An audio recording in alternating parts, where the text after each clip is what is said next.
اس کے اوپر کام کیا جائے. یہ قوم کے قاتل ہیں, یہ سفید پوش نہیں, یہ وہ سفید کالر کرائم کر رہے ہیں, آپ سوچ نہیں سکتے. ایف بی آر کا کیا کریں گے آپ؟ جو اپنا ٹارگٹ پورا نہیں کر سکتی تو اس کے بعد عوام پہ نجائز کبھی لیوی کی شکل میں ٹیکس لگا دیتی ہے, کبھی اور کسی شکل میں ٹیکس لگا لیتی ہے اپنی ناکامی چھپانے کے لیے. اور ایف بی آر کے جو افسران ہیں وہ ارب پتی ہو گئے ہیں, وہ بہت سے افسران ان میں سے ارب پتی ہیں.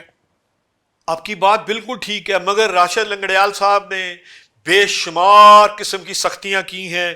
انہوں نے جو فیس لیس سسٹم بنایا ہے میں اس کے لیے ان کو مبارکباد دیتا ہوں. میں اس پہ پرائم منسٹر آف پاکستان کو بھی مبارکباد دیتا ہوں کہ انہوں نے ٹیکس چوری روکی تو ہے, مگر پرائم منسٹر صاحب آپ کے ارد گرد سارے ہی چور ہیں. آپ خود کہتے تھے منجی تھلے جھاڑو مارو, ڈانگ مارو, اور ڈانگ مار کے دیکھ لیں, آپ کو خود محسوس ہوگا کہ کس نے انسینٹیو نہیں اٹھایا. میں نام لوں گا تو آپ کو برا لگے گا, لوگ سمجھیں گے میری دشمنی ہے ان سے, مگر خدا کے لیے جنہوں نے انسینٹیو اٹھایا ہے پرائم منسٹر صاحب پلیز اس کے اوپر فائلیں ری اوپن کر دیں, نہیں تو یقین کریں اگلے سال کا بجٹ آپ کی حکومت نہیں دے سکے گی اگر آپ ان ظالموں کو, ڈی ٹی آر والوں کو, یا جنہوں نے انسینٹیو اٹھائے ہیں, جنہوں نے انڈسٹریل اسٹیٹوں کو قبرستان بنا دیا ہے, جب تک آپ ان کا آڈٹ نہیں کریں گے غریب سے کیا اور ٹیکس لے لیں گے, گنجی نہائے گی کیا, دھوئے گی کیا. اب ہمارے میں طاقت ہی نہیں رہی غریب آدمی میں کہ وہ کام کر سکے. ایک تجویز اور چل رہی ہے کہ یہ جو سرکاری افسران ہیں ان سے گاڑی اور گھر واپس لے کر انہیں مناسب اگر الاؤنس دے دیا جائے گاڑی کا اور گھر کا, کیونکہ دنیا میں بہت ساری جگہیں ایسی ہیں جہاں پہ سرکاری ملازمین کو گاڑی اور گھر کی بجائے الاؤنس دیا جاتا ہے ترقی یافتہ, بہت سے ترقی یافتہ ممالک میں. تو اس پر آپ کیا کہیں گے؟ بہت اچھی بات ہے, مگر مجھے یہ بتائیے کہ جو لندن کی, یو کے کی, جس کے ہم بچے ہیں, جس کی وجہ سے بیوروکریسی چل رہی ہے, وہاں تو صرف 100 سے کم گاڑی ہیں, سنیں 83 گاڑی ہیں. اس کے تو ہر منسٹر کو اپنی ڈیٹ دینی پڑتی ہے, جی فلان ڈیٹ مجھے گاڑی چاہیے. اور کیوں ایسی پالیسی بنائی ہے؟ اور دیکھیں اس وقت کم از کم 1 کروڑ لیٹر روزانہ کا پیٹرول صرف سرکاری گاڑیاں استعمال کریں. مرضی مارکیٹ میں چلے جائیں وہاں پہ آپ کو سینکڑوں سرکاری گاڑیاں شاپنگ کرتی نظر آئیں گی. کیا وہ شاپنگ جو ہے وہ عوام کے کھاتے میں ہے؟ وہ شاپنگ کرانا سرکاری ملازمین کو عوام کے کھاتے میں ہے, اس کا پیٹرول عوام کیوں دیں؟ بات آپ کی ہمایوں صاحب بالکل ٹھیک ہے. اب ہمیں اس کی تصویریں اتار کے اس کو اپلوڈ کرنا چاہیے فیس بک پہ, اس کو یوٹیوب پہ ڈالو, یہ دیکھو یہ گاڑی نمبر اس وقت یہاں پہ گھوم رہی ہے. لیکن جب تک قوم میں شعور پیدا نہیں ہوگا, شعور کیا پیدا ہونا ہے؟ 3 کروڑ بچے اسکول سے باہر ہیں, اسی لیے تو تعلیم نہیں دے رہے وہ, کہ اس کو اگر شعور آ گیا تو یہ تو انقلاب آ جائے گا, اسی لیے تو وہ تعلیم نہیں دے رہے کسی کو. یہی تو اصل مسئلہ ہے. اگر تعلیم دیتے ہو تو یہ کچھ نہ ہوتا. $30 ماہانہ رکھنے والا شخص جو ہے وہ خطۂ غربت سے اوپر ہے. مجھے بڑی کیا مذاق ہے کہ $1 میں جو 280 روپے کا ہے, وہ کیا 280 روپے میں روزانہ کسی فیملی کا گزارا ہو سکتا ہے؟ بڑی خوبصورت بات کی. اس وقت امریکہ میں تقریباً 6,000 روپیہ گھنٹہ ہے ایک آدمی کی تنخواہ. جو 18 سال کا بچہ ہے, چاہے وہ اسٹوڈنٹ ہے چاہے وہ لیبر ہے, اس کی کم سے کم تنخواہ 6,000 روپیہ گھنٹہ ہے. جی. تو وہاں 6,000 روپیہ گھنٹہ, تو یہاں آپ گن لیں کہ 280 روپے کا مطلب یہاں پہ 25 روپے گھنٹے پہ آپ نے بندہ رکھا ہوا ہے. وہاں 6,000 روپیہ گھنٹہ اور یہاں 25 روپے گھنٹہ. How is possible? اس وقت اگر آپ صرف دنیا کو یہ بتانا چاہتے ہیں کہ ہماری غربت کی سطح 6.5 کروڑ بنتی ہے, یہ حکومت کی غلطی ہے. اس وقت 11 کروڑ سے زیادہ لوگ غربت کی سطح سے نیچے جا چکے ہیں. اور اسی بجٹ میں 2027 میں جب ہم بیٹھے ہوں گے جون جولائی میں, تو دیکھیے گا اس وقت 12 کروڑ سے زیادہ لوگ غربت کی سطح سے نیچے جا چکے ہوں گے. حکومت کیوں نہیں اس کی طرف پلاننگ کر رہی؟ کیوں نہیں بچوں کے پیدا ہونے پہ کیوں نہیں اویئرنیس دی جا رہی؟ کیوں نہیں لوگوں کو بتایا جا رہا کہ بھائی آبادی کنٹرول کرنا حکومت کا کام نہیں, یہ تم قوم کا کام ہے؟ کیونکہ اویئرنیس نہیں, تعلیم نہیں, شعور نہیں, لوگوں کو سمجھایا نہیں گیا. اس لیے اس کا رزلٹ نیگیٹو ہو رہا ہے. اگر یہی بچے اسکول جاتے ہو, لیبلٹی ہو ماں باپ کی کہ بچے پڑھانا ہے, یہاں پہ اس سال آپ کو پتا ہونا چاہیے 700 سیٹیں میڈیکل کالج کی خالی گئی ہیں صرف اس لیے کہ 1.25 لاکھ روپیہ ایک مہینے کی تنخواہ دے کے بچہ ڈاکٹر بنے, اور جب بچہ ڈاکٹر بن جائے تو اس کو 75,000 روپیہ تنخواہ ملتی ہے. یہ کہاں کا انصاف ہے؟ یہ کیا ہے؟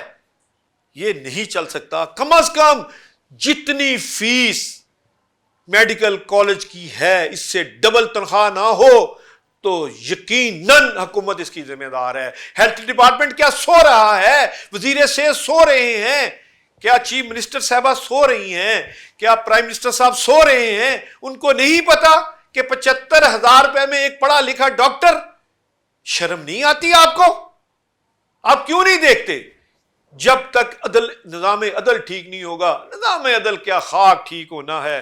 آپ صرف لاہور کی عدالتوں میں چلے جائیں, عدالتوں کے باہر تمام وکلا کے دفتر ہیں. 139 میں 130ویں نمبر پہ الحمدللہ ہم ہیں. ہاں ہم 139 پہ چلے جائیں گے, آپ فکر نہ کریں. جی انشاءاللہ. ہاں جس طرح سپیڈ سے ہماری حکومت انصاف کر رہی ہے اس کا یہی حال ہوگا. مگر ایک دفعہ آپ اپنا کیمرہ مین کو بھیج کے کچہری کوٹ, ماڈل ٹاؤن کوٹ, کینٹ سٹی کوٹ دکھا دیں, جج ایسے چھپے ہوئے ہیں جیسے ہیروئن اور چرچ کی دکان ہے, اور وکلاء اس طرح دھند آ رہے ہیں وہاں پہ کہ آپ سوچ نہیں سکتے. باغ کے اندر دیوار کے ساتھ دفتر بنے ہیں. مجھے حیرانگی ہے ان کو بجلی کا میٹر کس نے لگوا کے دیا؟ حکومت کیوں ان میٹر کیا ان کے کاٹتی؟ آپ تھڑے پہ آپ غریب کی ریڑھی کو دھکا دے کے نکال رہے ہو, آپ ان وکیلوں کو کیوں نہیں ہاتھ لگاتے؟ پتہ ہے نا انہوں نے ان کے گلے پڑ جانا ہے, اس لیے وہ ان کو ہاتھ نہیں لگائیں گے. لاہور سیشن کورٹ کے باہر اگر آپ جائیں تو آدھی سے زیادہ سڑک جو ہے وہ پارکنگ ایریا بنی ہوئی ہے جو کسی طرح بھی جسٹیفائی نہیں کرتی. آپ دکھائیں نا, آپ اپنے کیمرے مین کو بھیج کے آج ویڈیو چلائیں. صرف میں نے نہیں, ہزاروں بندوں نے چلائی ہے, ہر چینل نے چلائی ہے, لیکن آج تک کچھ نہیں ہوا. کوئی چینل ایسا نہیں جس نے وہ ویڈیو نہیں چلائی. مگر اگر اینٹ کے بٹے سے دھواں نکلے تو انوائرمنٹ کو نظر آ رہا ہے. کیا انوائرمنٹ اس سے نہیں ہوتی؟ آپ جائیں تو دیکھیں بندے کو سانس لینا مشکل ہو جاتا ہے. آپ ٹوائلٹ دیکھ کے آئیں, خدا کی قسم آپ کو مر جانے کا مقام ہے کہ اگر آپ عدالتوں کے ٹوائلٹ دیکھ لیں. یہ حالت ہوئی ہے. حالانکہ ساری دنیا میں اس وقت اگر طریقے سے یہ چلیں تو پارکنگ فیس سے بہت سے پیسے کمائے جا رہے ہیں لیکن وہ ایک طریقے سے کمائے جا رہے ہیں, بے طریقے سے نہیں کمائے جا رہے. اس طرح نہیں ہے کہ ایک فضول سا ٹھیکہ دے دیا آپ نے کسی بندے کو oblige کرنے کے لیے, اسے تھوڑے سے پیسے لے لیے, اس کے بعد اس نے لوگوں کو لوٹنا شروع کر دیا. باقاعدہ جو گورنمنٹ اس کے جس طرح سارے ترقی یافتہ ممالک میں پارکنگ میٹر لگے ہوئے ہیں وہاں پہ لگائے اور اس کو پراپر طریقے سے کیمرے شیمرے لگا کے کنٹرول کریں, تو بجائے یہ غریبوں کا چلان کر کے پیسے جمع کرنے کے وہ زیادہ پیسے آ جائیں گے جو جائز طریقے سے ہوں گے. مائن صاحب آپ نے چلان کی بات کی, 2 ارب روپے روز کی ٹریفک پولیس کی انکم ہے صرف چلان کرنے کی, اور آپ صرف موٹر وے پہ چلے جائیں, آپ 50 روپے دیں, باتھ روم کا کوالٹی دیکھیں کیا خوبصورت ہے. مجھے یہ سمجھ نہیں آتی کہ پوری دنیا میں باتھ روم کرنے کے پیسے ہیں, آپ موٹر وے پہ جاتے ہیں وہاں دیتے ہیں, یہاں پہ کیوں نہیں پیڈ ٹوائلٹ بنا رہے؟ بات یہ ہے کہ اویئرنیس نہیں, حکومت کو ٹائم ہی نہیں. محسن نقوی صاحب نے بالکل صحیح کہا تھا کہ $100 ارب 4 سال میں چوری ہو گیا. او بھائی اس ملک سے چلا گیا تو پھر حکومت, ہم لوگ کیا چیخے مار رہے ہیں؟ ہم صرف, میرا آج کا پروگرام کا مقصد خالی بجٹ نہیں ہے, عوام کو یہ بتانا بھی ضروری ہے کہ جو کچھ آپ کے ساتھ ہو رہا ہے زندہ قوموں میں یہ کچھ نہیں ہوتا. پلیز, آج ایک غریب آدمی اپنا بجلی کے بل کے لیے رو رہا تھا. میں ہمایوں صاحب آپ کو ویڈیو بھیجتا ہوں, چینل لاہور رنگ پہ وہ ویڈیو چلی ہے, وہ چلائیں, دکھائیں. اور میں نے تو پہلے کہا ہے ستمبر کے بعد ستمگر ہوگا, کیونکہ ستمگر کا مہینہ جب آئے گا لوگوں کے پاس بجلی کے بل ہوں گے, اس وقت جھولیاں اٹھا کے یہ بجٹ تحریر کرنے والوں کو لوگ بد دعائیں دے رہے ہوں گے, اور وہ بد دعا ضرور لگے گی. اب وقت دور نہیں ہے. حکمرانوں آپ سے گزارش ہے, حکومت کرو, جبر مت کرو. حضرت عمر فاروق جیسی حکومت کر کے دکھاؤ, فرعون جیسی نہیں. فرعون اتنا سخی تھا کہ آپ کو میں بیان نہیں کر سکتا. اس کی ایک ہی غلطی تھی کہ اس نے خدائی دعویٰ کر دیا تھا. اور حکمرانوں کی بھی یہی غلطی ہے کہ وہ کہتے ہیں 45 سال سے ہم ہیں, ہمیں کوئی نہیں ہلا سکا. تو حکمرانوں ایسے مٹ جاؤ گے جس طرح مٹنے کا نام ہوتا ہے, جس طرح ریت کی مٹھی سے ریت گرتی ہے اس طرح آپ کی دیواریں گر جائیں گی. ایسے نہیں کہتے یہ ریت کی دیواریں ہیں ان کو ایک دھکا اور دو. یہ اس اسٹیج پہ مت لاؤ حکومت عوام کو, نہیں تو عوام بہت تکلیف میں ہے. میں آپ کو سچ بتاؤں, آپ بھیس بدل کے جائیں جس طرح حضرت عمر فاروق بھیس بدل کے گلیوں میں جاتے تھے. ایک دفعہ پرائم منسٹر صاحب آپ ایک دفعہ اپنے وزراء کو بھیس بدل کے بھیجیں, آپ کو سمجھ آ جائے گی کہ غربت کہتے کس کو ہے. میں آپ کو بتا نہیں سکتا کہ مجھے کتنے میسیجز لوگوں کے آتے ہیں کہ آپ ہمارے لیے, خدا کے لیے آپ کی آواز, اللہ آپ کی زندگی اور صحت کرے. مجھے اتنی دعائیں لوگ دے کے بھیجتے ہیں جب میں کسی پروگرام پہ جاتا ہوں. میں حقیقت بیان کر رہا ہوں, میں اپنے لیے کوئی فائدہ نہیں, مجھے کوئی گاڑی نہیں چاہیے, مجھے کوئی جھنڈا نہیں چاہیے, مجھے کوئی چیز نہیں چاہیے. خدا کے لیے اس ملک کی پالیسی کم از کم اسی سے بنواؤ جو سمجھتا ہے پالیسی کیسے بنانی ہے. یہ نہ ہو کہ آپ اس طرح کی بیوقوفی و جہالاتانہ پالیسیاں بنائیں. دیکھیں ایک طرف تمام ایجوکیشن کا سسٹم پرائیویٹ ہو گیا ہے, ہر بچہ پرائیویٹ پڑھا رہا ہے. کیا سیکٹری ایجوکیشن کا بچہ پرائیویٹ سکول میں نہیں پڑھ رہا؟ کیا وزیر تعلیم کا بچہ پرائیویٹ سکول میں نہیں پڑھ رہا؟ کیوں نہیں وہ پبلک سکول میں جاتا؟ نہیں, وزیر تعلیم نے تو یہ مثال قائم کی ہے. انہوں نے اچھا کیا. اگر اپنے بچے کو سرکاری اسکول میں داخل کرایا, مگر اب لیکن باقی سب کو بھی کرانا چاہیے کہ باقی سب کرائیں گے تو اسکولوں کی حالت بہتر ہو جائے گی, اس میں کوئی شک نہیں. میں صرف اتنا آپ کے چینل کے ذریعے کہنا چاہتا ہوں, اگلے CSS کے امتحان میں جو بندہ 15 سال تک سرکاری اسکولوں میں نہ پڑھ کے آئے اس کو CSS میں اپیئر نہیں ہونا چاہیے, تو ملک ٹھیک ہو جائے گا. میں تو سیدھی آپ کو طریقہ بھی بتاتا ہوں ملک ٹھیک کرنے کا, مگر آپ ٹھیک نہیں کرنا چاہتے. آپ اپنے بچے پرائیویٹ سکولوں میں پڑھانا چاہتے ہیں. خدا کے لیے یہ سکول بند کیے جائیں, پرائیویٹ سکولوں کو نیشنلائز کیا جائے تاکہ گورنمنٹ لوگوں کو سکھ کا سانس آئے. جس کے 2 بچے ہیں اس کے لیے وہ 2 بچے ہی سزا ہیں کہ وہ ان کو نہیں پڑھا سکتا. حق حلال کی روزی کے ساتھ پٹواریوں کے بچے ایچیسن کالج میں پڑھ رہے ہیں. میں کیا بتاؤں کہ یہاں پہ ایسے لوگ کلرکوں کے بچے, آپ نے دیکھا نہیں KPK میں ایک کلرک نے کتنے ارب روپیہ ریفنڈ پکڑوا کے دیا. آپ نے سندھ میں نہیں دیکھا کیا کچھ ظلم ہو رہا ہے؟ یہ حکومت کو خود سوچنا چاہیے. آپ کے پاس ہر ایجنسی ہے, 10 ایجنسیاں آپ کے پاس ہیں. آپ بچے نہیں ہیں, آپ روٹی کو چوچی نہیں کہتے. خدا کے لیے اس قوم پہ رحم کریں, ترس کریں. نہیں تو صدام حسین کا حال آپ نے دیکھ لیا, قذافی کا حال آپ نے دیکھ لیا, آپ نے شہنشاہ ایران کا حال آپ نے دیکھ لیا, جنرل پنوشے کا حال آپ نے دیکھ لیا. تو یہ نہ ہو کہ آپ بھی تاریخ میں سے تاریخ کا حصہ بن جائیں. مگر تاریخ یاد رکھی جاتی ہے, اور جو اپنی تاریخ بھول جاتے ہیں وہ دنیا سے مٹ جاتے ہیں. بہت شکریہ سر, آپ نے بڑی اچھی گفتگو کی. اللہ کرے حکمرانوں پر بھی اس کا اثر ہو جائے. اس کے ساتھ اجازت چاہوں گا. خدا حافظ.